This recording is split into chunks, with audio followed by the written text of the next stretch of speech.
रिपु sir English classes में पुनः एक बार आपका स्वागत है। आज के इस वीडियो में द स्टोरी ऑफ इंग्लिश में ग्लोबल इंग्लिश का पार्ट 3 मतलब ये तीसरा पार्ट है और ये अंतिम पार्ट है। तो इससे पहले हम बताए थे कि इंडियन इंग्लिश और ब्रिटिश इंग्लिश के सेट ऑफ वर्ड्स में क्या अंतर थे। अब हम ग्रामर में अंतर देखेंगे इंडियन इंग्लिश और ब्रिटिश इंग्लिश के। तो पार्ट 2 में हमने वर्ड्स का अंतर बताया था, ठीक है। तो ग्रामर में अंतर देखिए, जैसे आई ओन 2 हाउसेस, इसका मतलब हुआ ओन मतलब रखना, मतलब मैं 2 घर रखता हूं। ये हमेशा प्रेजेंट इंडेफिनिट में बनता है, प्रयोग होता है ओन का। आई ओन 2 हाउसेज, मैं 2 घर रखता हूं। लेकिन ब्रिटिश इंग्लिश में आई एम ओनिंग 2 हाउसेज का प्रयोग हो रहा है। इसका मतलब हुआ कि ब्रिटिश इंग्लिश में आप इसको कंटिन्यूअस फॉर्म में भी बना सकते हैं, लेकिन इंडियन इंग्लिश में कंटिन्यूअस फॉर्म में नहीं होगा, ठीक है। She knows the answer, know भी ऐसा वर्ब है जो कि कंटिन्यूअस टेंस में इंडियन इंग्लिश में नहीं होता है, लेकिन ब्रिटिश इंग्लिश में she is knowing the answer, मतलब इसको आप कंटिन्यूअस टेंस में भी बना सकते हैं। पे अटेंशन टू का मतलब ध्यान देना होता है, तो इंडियन इंग्लिश में पे अटेंशन के साथ टू होता है और ब्रिटिश इंग्लिश में पे अटेंशन ऑन होता है, ठीक है। Who have you come to see? अब देखिए WH वाला वाक्य में हेल्पिंग वर्ब तब सब्जेक्ट आता है, लेकिन ब्रिटिश इंग्लिश में कहता है कि who you have come to see, मतलब WH के बाद सब्जेक्ट तब हेल्पिंग वर्ब का प्रयोग करता है। ये अंतर है इंडियन इंग्लिश और ब्रिटिश इंग्लिश में। यू लाइक कॉफी, तो इसको क्वेश्चन टैग में बनाते हैं डोंट यू। तो क्वेश्चन टैग वाला वाक्य में इसको ध्यान रखेंगे कि यह प्रेजेंट इंडेफिनिट का वाक्य है, तो इंडियन इंग्लिश में जब इसका क्वेश्चन टैग करते हैं तो हेल्पिंग वर्ब पहले निकालते हैं। तो चूंकि यू सब्जेक्ट है इसलिए इसमें डू का प्रयोग निकाले। दूसरा रूल है कि वाक्य अफर्मेटिव में रहेगा तो क्वेश्चन टैग निगेटिव में, तो डोंट का प्रयोग किया और उसके बाद अंत में सब्जेक्ट को लिखा जाता है डोंट यू, इसका क्वेश्चन टैग हुआ। लेकिन ब्रिटिश इंग्लिश में यू लाइक कॉफी, इस सब में इजंट इट, कोई भी वाक्य रहेगा तो उसका क्वेश्चन टैग इजंट इट होता है। तो क्वेश्चन टैग में भी ग्रामेटिकल जो है सो अंतर होते हैं। अब एक पॉइंट याद रखिएगा, निसीम एज़किएल जो थे एक फेमस राइटर थे, इंग्लिश पोएट्री के एक फेमस राइटर थे। हैज गिवन अस, जिन्होंने हम लोगों को क्या दिया था, ए सैटारिकल वर्जन, एक व्यंग्यात्मक, व्यंग, सैटारिकल मतलब व्यंग, व्यंग्यात्मक संस्करण दिया था ऑफ इंडियन इंग्लिश को इन द पोएम। किस पोएम में, इसको याद रखेंगे, in the poem good bye party for miss Pushpa T S. इस पोएम में इन्होंने इंडियन इंग्लिश में एक सैटारिकल वर्जन दिया था, मतलब व्यंग्यात्मक संस्करण दिया था, ठीक है। किसने दिया था, निसीम एज़किएल ने दिया था, जो क्या थे, famous writer of English poetry. इन्होंने कैसा वर्जन दिया था, सैटारिकल वर्जन दिया था। किसमें, इंडियन इंग्लिश में। और उस पोएम में, किस पोएम में, तो इस पोएम का नाम याद रखिएगा, good bye party for miss Pushpa T S में दिया था। इसके बाद a short note on global English, question पूछता है कि write a short note on global English. तो इसमें देखिए शॉर्ट नोट में क्या लिखा गया है। English is said to be a global language. अंग्रेजी के बारे में कहा जाता है कि अंग्रेजी जो है एक ग्लोबल लैंग्वेज है, मतलब संसार की भाषा है, ग्लोबल, पूरे संसार की भाषा है। No other language is read and spoken in so many countries as English is. कहा कि कोई भी दूसरी भाषा उतनी देशों में नहीं बोली जाती है, नहीं पढ़ी जाती है, जितना कि अंग्रेजी पढ़ी जाती है और बोली जाती है। ठीक है। It has become the language of international trade and commerce, science, technology and diplomacy. यह जो इंग्लिश भाषा जो है, यह लैंग्वेज क्या बन गया है? अंतरराष्ट्रीय व्यापार और वाणिज्य, साइंस और टेक्नोलॉजी तथा डिप्लोमेसी का भाषा बन गया है। डिप्लोमेसी मीन्स कूटनीति। तो अंग्रेजी क्या बन चुका है? International trade and commerce, science, technology and diplomacy का यह जो है सो भाषा बन गया है पूरे संसार में। इट हैज अक्वायर्ड, इसने क्या प्राप्त किया है? द डिस्टिंक्शन ऑफ, एक विशिष्टता प्राप्त किया है। डिस्टिंक्शन मीन्स विशिष्टता, किस चीज में? Of being an international language, अंतरराष्ट्रीय भाषा होने की विशिष्टता इन्होंने इस भाषा ने प्राप्त की है, क्योंकि यह भाषा जो है इंटरनेशनल ट्रेड, व्यापार और वाणिज्य, साइंस और टेक्नोलॉजी, तकनीकी और डिप्लोमेसी की भाषा हो चुकी है।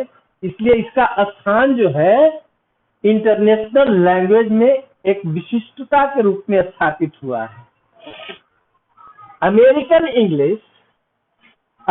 इंग्लिश जो है, फॉर इंस्टांस, उदाहरण के लिए, differs in spelling of lots of words.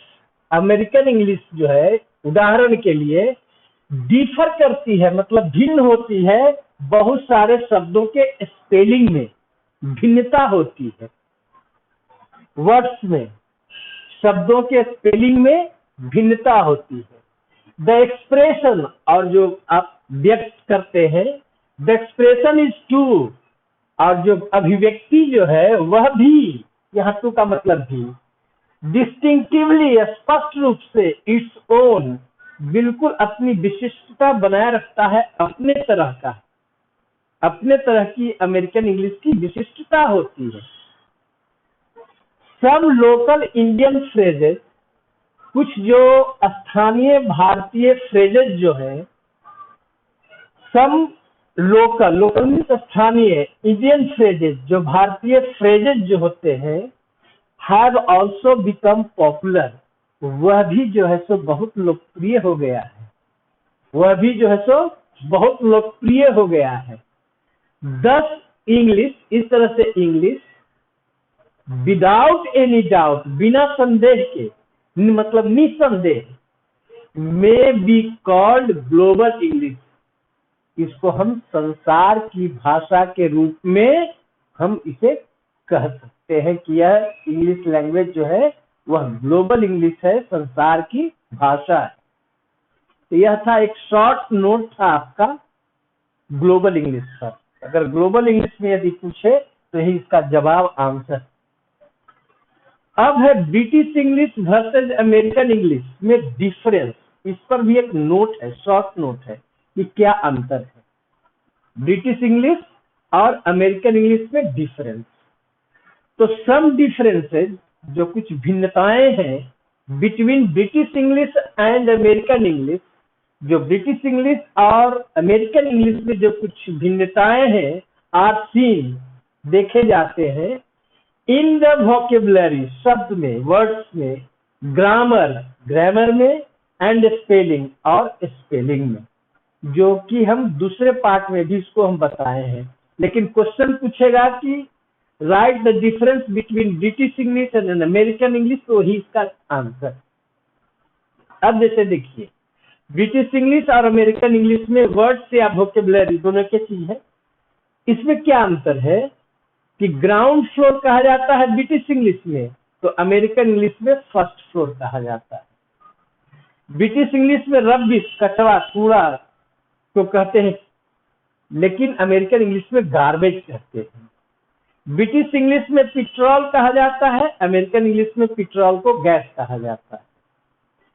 British English में पैजामा आता है, ट्राउजर्स, लेकिन अमेरिकन इंग्लिश में पैंट्स आता है, ट्राउजर्स के जगह पर पैंट्स आता है।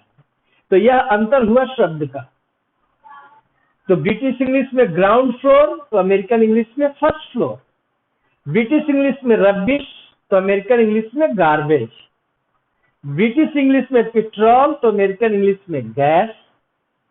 ब्रिटिश इंग्लिश में ट्राउजर्स, तो अमेरिकन इंग्लिश में पैंट्स कहा जाता है।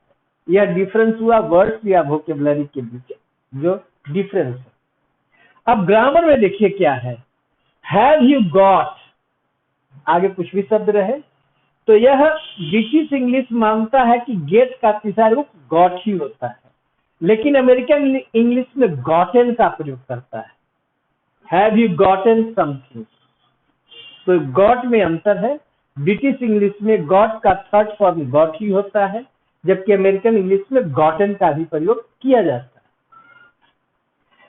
ब्रिटिश इंग्लिश में रियली गुड, लेकिन अमेरिकन इंग्लिश में रियल गुड का प्रयोग करते हैं।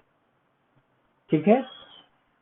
ब्रिटिश इंग्लिश में इट इज 6:45, 6:45 बजे है, तो इट इज 6:45, लेकिन अमेरिकन इंग्लिश में इट इज 7:15, क्वार्टर ऑफ लग गया अमेरिकन इंग्लिश में, और 1/4 लग गया आपका ब्रिटिश में। ये अंतर था किस चीज का, ग्रामर का था, वोकेबुलरी में अंतर जो था। ब्रिटिश इंग्लिश और अमेरिकन इंग्लिश में अब स्पेलिंग का अंतर देखिए। चेक ब्रिटिश इंग्लिश में CHEQUE, लेकिन अमेरिकन इंग्लिश में CHECK, चेक। ब्रिटिश इंग्लिश में डिफेंस में CE अंत में लगा हुआ है, लेकिन अमेरिकन इंग्लिश में SE अंत में लगा है, डिफेंस। कलर के स्पेलिंग में अंतर देखिए, COLOUR, यह ब्रिटिश इंग्लिश में है, लेकिन अमेरिकन इंग्लिश में कलर COLOR, इसमें यू नहीं रहता है। प्रोग्राम में देखिए, ब्रिटिश इंग्लिश में PROGRAMME प्रोग्राम हुआ, लेकिन अमेरिकन इंग्लिश में PROGRAM होता है। सेंटर के स्पेलिंग CENTRE, ब्रिटिश इंग्लिश में TRE, जबकि अमेरिकन में TER। उसी प्रकार से ग्रे का स्पेलिंग, भूरा कहते हैं, ग्रे माने भूरा, तो GREY, ग्रे ब्रिटिश इंग्लिश, लेकिन अमेरिकन इंग्लिश में GRAY होता है। EY British English, AY American English में, ग्रे के स्पेलिंग में। ज्वेलरी में देखिए, इसमें डबल L है, लेकिन अमेरिकन इंग्लिश में सिर्फ एक L है। उसी तरह से मीटर में MITRE, ये हो गया आपका ब्रिटिश इंग्लिश, लेकिन अमेरिकन इंग्लिश में मीटर में MITER हो गया, MITER। उसी तरह से लेबर के स्पेलिंग में LABOUR, इसमें LABOR। ठीक है। उसी तरह से एक शब्द और है, डायल्ड, तो ब्रिटिश इंग्लिश में डायल्ड का स्पेलिंग DIALLED, डायल्ड, DIALLED होता है, डायल्ड, लेकिन अमेरिकन इंग्लिश में एक L ही होता है, एक ही L, DIALED। तो डायल्ड के भी स्पेलिंग में अंतर है। ब्रिटिश इंग्लिश में डबल LED हो जाता है, DIALLED, अमेरिकन इंग्लिश में DIALED, एक L होता है। तो इस तरह से आपका जो चैप्टर चल रहा था, द स्टोरी ऑफ इंग्लिश में ग्लोबल इंग्लिश, इसका पार्ट 3 यहाँ पर हम समाप्त करते हैं और यह चैप्टर भी समाप्त होता है। आशा करते हैं कि यह वीडियो आपको पसंद आएगा, आपके लिए परीक्षा के व्यू से आपके लिए उपयोगी होगा। यदि आपको वीडियो अच्छा लगता हो तो कृपया इसे लाइक करें, सब्सक्राइब करें और शेयर करें। धन्यवाद।